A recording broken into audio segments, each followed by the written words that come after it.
We're going to be focusing on making another small sauce today, and our small sauce is a Creole sauce. Now I'm going to talk a little bit about the ingredients for a Creole sauce, but I do want to point out that our leading sauce is our tomato sauce, which we've already made. So we have our tomato sauce, leading sauce, ready to go. And the other ingredients for our Creole sauce, we have a little bit of olive oil, we have some diced onions, we have some diced celery, and also green bell peppers. We also have some chopped garlic. And then for some of the seasoning, we have some bay leaf. We have a little bit of fresh thyme, or dried thyme. We have some lemon zest, and we also have some cayenne for just a little bit of a heat level. I do like to have a little bit of water on hand just in case we need to adjust the thickness of our small sauce during the cooking process. But let's go ahead, now that we talked about the ingredients, let's go ahead and start making our small sauce Creole. So the first step with this sauce is I want to have a pan on about a medium to medium low heat. I'm going to go ahead and add my olive oil.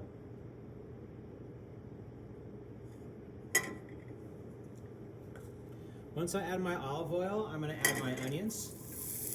Now remember, it's really important when we're making this Creole sauce, we actually do want to do a little bit of caramelization in the pan. So now at this point, I'm going to turn my heat up just a little bit, and I'm going to saute my onions in this oil. I just want to get them started on a higher heat. Remember, we want to try to caramelize just a little bit. So I got that going on a nice heat. Now I'm going to add my bell peppers, and I'm going to add my celery, because I do want to caramelize these as well.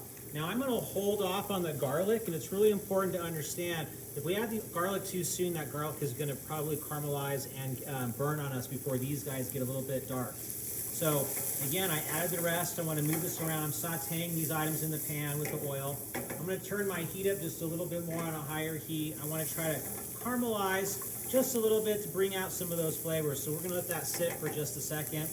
I'm going to try to get a little bit of caramelization here. Heat control, we talked about the importance of heat control. You want to caramelize just a little bit. So I'm going to let that set for a second.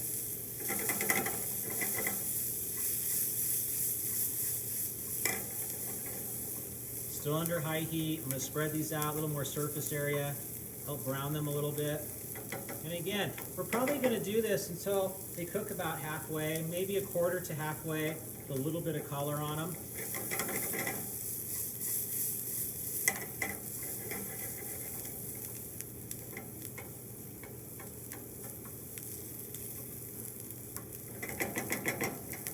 Watch my heat control. Starting to get a little bit of color on the onions on the sides here. So we'll pull those into the pan. It's going to provide some good flavor to our Creole sauce, a little bit of smokiness from the caramelization. Our onions are beginning to caramelize. Our celery and bell peppers are starting to caramelize just a little bit. I'm going to watch my heat, don't want them to burn. Got a little bit of caramelization going on. Now at this point, I'm going to add my garlic. Mix this around. Again, we're still sauteing to cause a little bit of caramelization. I'm going to let this go a little bit longer, just until I can start to smell that garlic. A little more caramelization, trying to hit just a little bit more caramelization.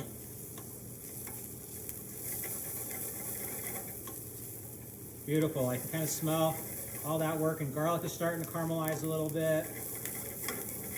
I don't want to take it too far, just a little bit. At this stage, once I caramelize, I'm now going to turn my heat down just a little bit, and I'm going to add my tomato sauce. Now this is where it's really important. Once I add this tomato sauce, we may need to adjust it just a little bit. That pan's a little hot. We turned our heat down. I'm going to move this around in my pan a little bit. Got some nice caramelized mirepoix for our Creole sauce. And that sauce is going to start to heat up. Now we're going to need to adjust this just a little bit. So I'm going to go ahead and add some of this water that we have just to adjust it, because we're going to have to cook this for about 8 to 10 minutes. We really want to bring all those flavors together. I'm just adjusting my sauce. I'm going to look at my heat level. I'm going to turn that down just a little bit. I want this to start to simmer.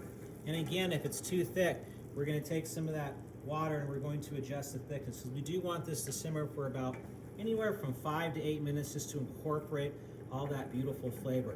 Once we get the sauce kind of thinned out a little bit, we bring it back up to a simmer. I'm going to start to add the rest of my ingredients. So I'm going to come in here and I'm going to include 1 bay leaf, I'm going to add my dried thyme.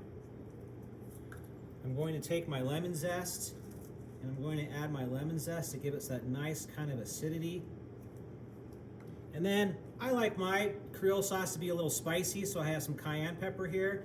So I'm going to come in and I'm going to add probably a pinch of cayenne. My pinch is probably an extra pinch. You can go as spicy as you like. But remember, when you're cooking for other people, you have to remember it's not exactly what you like, but it's also important that the customers are going to be able to eat it as well. So you may want to, not go too spicy in the beginning. And we're going to let this cook for about let it simmer for about 5 to 8 minutes. I've incorporated all those ingredients, and we're going to let that simmer, and we're going to continue to readjust with water as it simmers so that we can develop all that beautiful flavor. All right, so our Creole sauce has been cooking right around 6.5, 7 minutes, so I'm right at that point. Now keep in mind, I've adjusted the consistency by adding a little bit of water every couple of minutes so it doesn't get too thick on me, but it's looking really good. Got this beautiful bright red color. I don't still see any oil, which is really desirable. You don't want to see any oil floating on the top, but the one thing you want to remember to do is we want to fish out that bay leaf. So this is the stage where we're almost done with the sauce. I'm going to discard the bay leaf. I'm going to fish this out and put this off to the side. Really important to understand that. You don't want a customer biting into that. Looks really nice. I'm now going to taste my sauce. I want to make sure that all those flavors are combined really, really well. I also want to get some of those vegetables in there as well on the taste, just to make sure. Really beautiful flavor profile. It's got this really rich, diverse tomato flavor. I can taste the caramelization of the mirepoix, and it's got a really nice balance of acidity to the vegetables as well. So really, really important.